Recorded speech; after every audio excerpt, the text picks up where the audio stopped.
So when we're speaking about holistic security and we're talking about international collaboration to achieve that, that's one of the avenues. There are many other root cause solutions to holistic international security. But just focusing on global transparency and oversight, the reason I value transparency is that it leads to accountability. And so does participation, so does oversight. So those mechanisms, transparency, participation, and oversight, are very important for accountability. And I'm going to go through that a little bit now.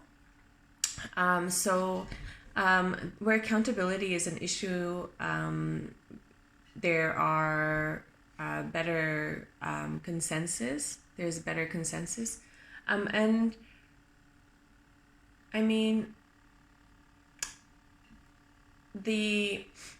the global oversight mechanisms are more effectively applied when there's more inclusion of less represented states, less powerful mostly, that would not have their voices otherwise heard. So there needs to be a decentralization of global decision making, which can be achieved through giving more participation to underrepresented states. So these are typically states that do not have a say in international affairs and are often the victims of fraud and illegitimacy and crime. So when it comes to government accountability, professionally, I've about 15 years ago completed a degree in psychology in which I focused on international relations and the psychology of deception. And then I also completed a diploma in forensic investigations and private investigations, and focused in my career on criminal interviewing. And so the accountability of political leaders is one of my interests. And instead of looking at just the problem, what I've done is gone ahead and looked at the solutions, like the root cause solutions. So the problems, for example, would be that there is a leader of a state, there is a judiciary and the government branches that are collaborating to achieve self-interest and fraud, government crimes. So what the solution is for that is it would be to go back and look for the accountability and transparency measures that are already integrated into the government mechanisms. And so that's what I'm focusing on in my thesis as well for my master's. I'm just doing a participatory planning and analysis on how that could be better achieved. But just to quickly go into finally the mechanisms for international oversight. So basically, where accountability is an issue, there is a transparency and oversight that can facilitate accountability. And so there's better uniformity as well for global regulations on crime, business, and labor laws, for example, emissions. And where there is better oversight internationally, there is more accountability for state leaders and governments to act responsibly, accountably. And again, the reason that this is it's so important to be decentralized is that typically states who have had more power are not accused of genocide or global crimes as often as consistently as those countries in the global south. And there is a big representation issue with that.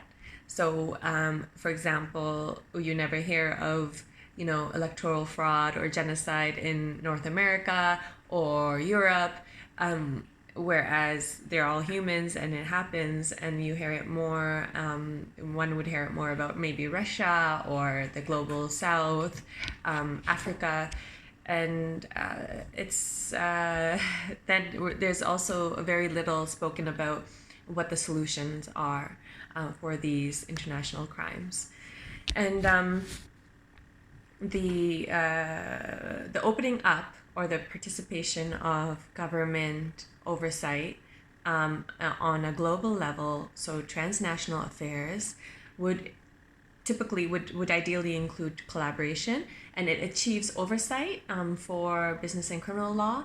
It achieves cooperation on global issues, for example, environmental treaties, labor laws, corporate responsibility. It prevents illegitimate war and electoral fraud through facilitating investigative oversight. It ensures an increased skill set and knowledge pool for problem solving.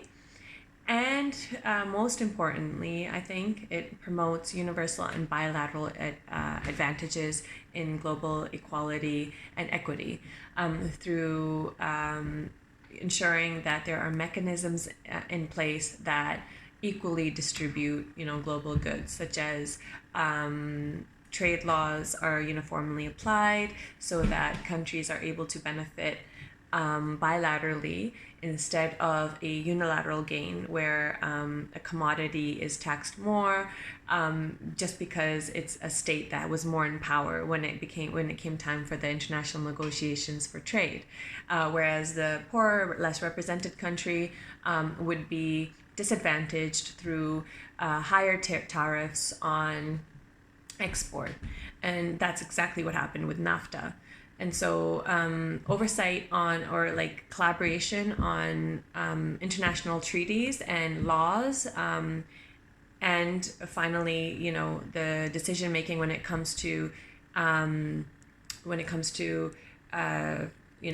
internet. Sorry, that was my kitten. When it comes to international affairs, it would ultimately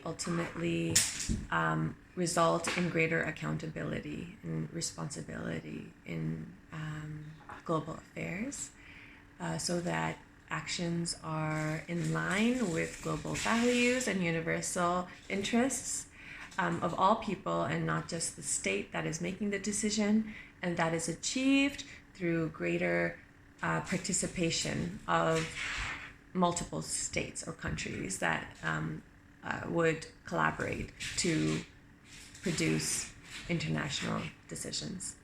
Okay, I hope you enjoyed it, and I will talk to you again. Thanks.